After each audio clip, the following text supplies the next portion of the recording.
Hi, this is Roslynn Eve, and today we're going to be looking at composition. And we're going to be covering some stuff I have not covered before in any of my other videos, so I think you guys will find it interesting. And also we want to give a thanks to Chris Sedgwick, who allowed us to use his image and actually gave me permission to alter it and, copy parts and paste them on and all this, whatever I want to do to alter it here. So to use it as an art example. What a brave soul, eh? Okay, so this is Chris's original image, this one. Okay, and just so you know, this is a good image, so don't be fooled by all the changes we're making and everything that I'm saying that this is not a good image. It actually is a very good image, and anyone should be proud to have this painting in their home. This is beautiful, but we're always looking for trying to make it more towards Rembrandt type quality work, and so we're always trying to look for ways of making images more strong and memorable. Practical art analysis is my method, and we're going to analyze these, and I'm going to show you how it is possible to move more in the Rembrandt type of direction. And that's new information that I figured out in my 45 years of painting and analyzing art, which is part of painting, right? Okay. So we're starting with the original image here. And then we had a look at it. And my husband said, well, if you have to stick with the original amount of space and you can just play with your ingredients there a bit, what could we do to make it a little bit more interesting? Okay, well right now in the original here we've got the red is more evenly distributed as color is an ingredient. There's 40 ingredients, and let me say that Chris has used a lot of good ingredients, and this is why it's as good as it is, because we've got shine and we've got texture and we've got details and we've got more details and we've got more you see what I'm saying. Also there's all kinds of ingredients that he's used to create this wonderful, like I said, texture and shine and character because of the little dents and things that make this its own personality, etc. So there's lots of good stuff going on, but we're going to be focused more on what we could do with it than all the points that is working. We want to work on what could be working. Okay, so this here is why we decided to move the red berry over here, the strawberry, was to bring the color into another area. So now we've got light to dark, and of course three-dimensional shadowing. He's very good at that. But we're moving the color all in one area now. This is now making this a larger volume too. It's sort of a circular shape. And we've got this here, and then we've got this area. So now we are creating our prime area of interest, our main area of interest here. And we do have some other main areas of interest. Like if you had wallpaper in the background, they would be little minor areas of interest, where this is more of a main area of interest, but it's the secondary by size and by color is what's creating it to be a strong secondary area of interest, where this is size and it's light to dark and shine, which is creating more of an area of interest there. And then we've got this is smaller and less significant. We tend to want to ignore it. Really, there should be a third little something there. Okay, so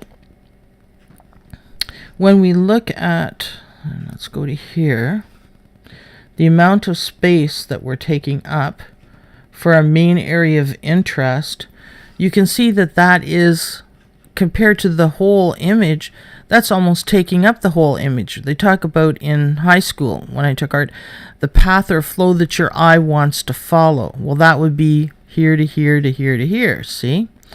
Okay, so that's taking up, I call this a viewing window. And what's the difference between a viewing window and the path or flow? The viewing window is how much space that your path is taking up proportionally within the image, and this is too much. And so that way it's not going to be as interesting.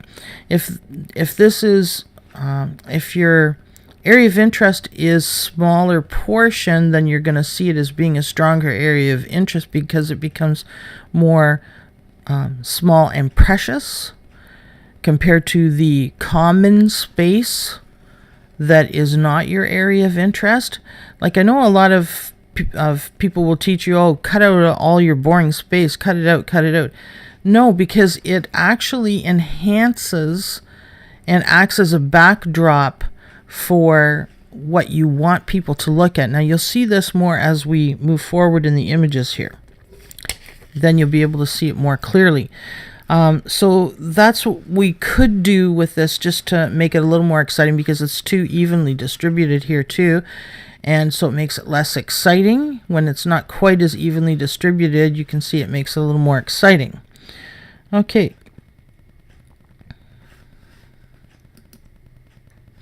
So we'll go to this one. That would be this one, which I've made the space bigger, as you can see. Now we'll put in the, now this is the amount that, see all this portion of space out here that helps to make this much more interesting. And this is taking up a much better amount of viewing window space. And these still are the points that you want to look at. Your eye will tend to go there to there to there to there, you know. And you may start here, you may start here, but basically you're going to end up over here because it's minor and you're sort of ignoring that one more. Okay, so what the actual space that you're using for your main area of interest. So let's get rid of that and put in the actual space. You're still taking up, with your areas of interest, a huge proportion of your space here. And when you've got something that's taking up so big of a space, you tend to want to look at smaller areas as a more main area of interest. And you'll tend to like almost ignore that, and you really, you know, probably don't want that to happen. So over here now, because we're taking up less, now do you see how this is making it much more exciting? And the shape is a little bit different. It's not as square, because this is tending to be very square. And of course you probably heard in terms of shapes that, you know, a long square, like an oblong, or oval is more exciting than round. And square is your most boring shape. So now you've got a square painting, plus your main area of interest is square, you know, where your path wants to go to, and this is less square, so it becomes more exciting, more interesting. Okay, so now we're going to look at, so let's get rid of that, and on this one let's get rid of that. Now I didn't do the grow work on this one, so we'll go to the bigger one. And yes, I did do an even bigger one. And there is, now just to show you how much space I actually added on, that is a lot of space, isn't it? All this blank space out here is all the additional space that I added.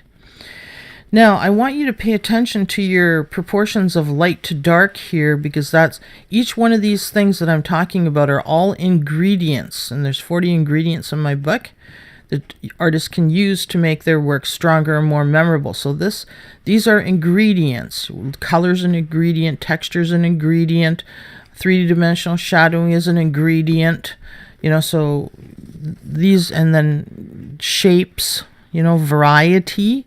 So combining variety with any other ingredient. So variety of light to dark. So if you got the full range, you got more variety. Variety in texture. If you got different types of texture, which you do.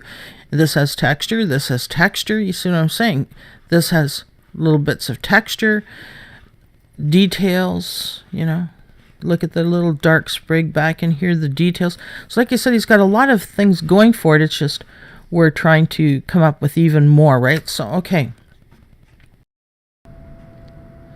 So we're going to end part 1 here, and we're going to make sure that you guys see Chris's name. And here's Chris. This is how it's spelt. This is where you can find him. That's the address there.